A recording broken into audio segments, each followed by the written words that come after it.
So here is the iPhone 5. We've talked about it before and it's still being updated, so we're still going to keep it going over here. iOS 10.1 is the most recent update to hit your iPhone 5, and we're going to review it here today and find out if it's worth it. So let's go ahead and go into settings and show you that I am currently running iOS 10.0.2, so you can see that I'm not, already on 10.1 here.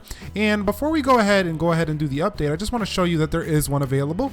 So let's go ahead to software updates, and you can see iOS 10.1 is now available for your device. But before we go ahead and do that, I just want to show you that there are a few features that are included, most notably the portrait mode that is for the iPhone 7 Plus, but you're not going to be getting that feature here on the iPhone 5. However, there are plenty of bug fixes. You can go ahead and pause the video and read here if you would like, but I would rather just Google an article because it's easier to read on your eyes. But I just want to show you that there are plenty of bug fixes that are coming here to your iPhone 5. We don't have time to read them all, but there are tons of bug fixes that should snap up the performance and make it a little bit speedier for your everyday use. So what I want to do before we go ahead and update is I want to run this guy through a speed test and time it, and then we're going to run it through a speed test when we go ahead and update the device. So let's get this baby started right now. So let's start this speed test here. I'm going to open up Calendar and I'm going to speed through this because it will take forever on the iPhone 5, but it did take about 1 minute and 35 seconds to go ahead and run through all of those applications that you see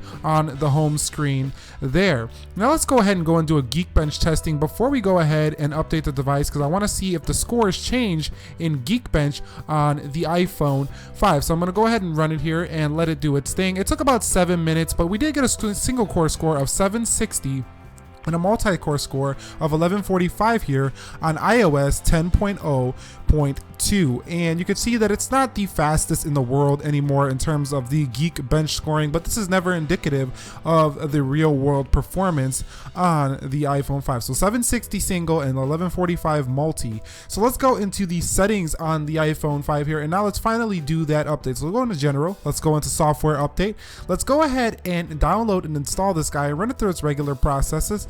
You're going to see that it's going to verify the update. It will install automatically if you don't go ahead and decide to hit later. So if you press install, you might want to go do something and just let it install here on your iPhone 5. So you can see we're going to run through this little process, the Apple screen. It's pretty much been like this for years. It hasn't changed, and it took about 15 to 20 minutes to do this small 100 megabyte update. Well, it was like 96 megs, but we are now in iOS 10.1, as you can see right there, notification on the lock screen. So we're going to basically run this guy through the same testing that we did before, but we're going to go ahead and confirm that we are on iOS 10.1 here on the iPhone 5. So if I go into About Device, you can see that I am now running iOS 10.1.14b72 here. So let's go ahead and see if that application speed test changed at all. So let's go ahead and show you that we did at 135.80 on the first test, but let's see if we're going to get a faster speed here on the second testing. So let's go ahead and run it through it again here, and I'm going to speed it up once again because, like I say, we don't want to sit here a minute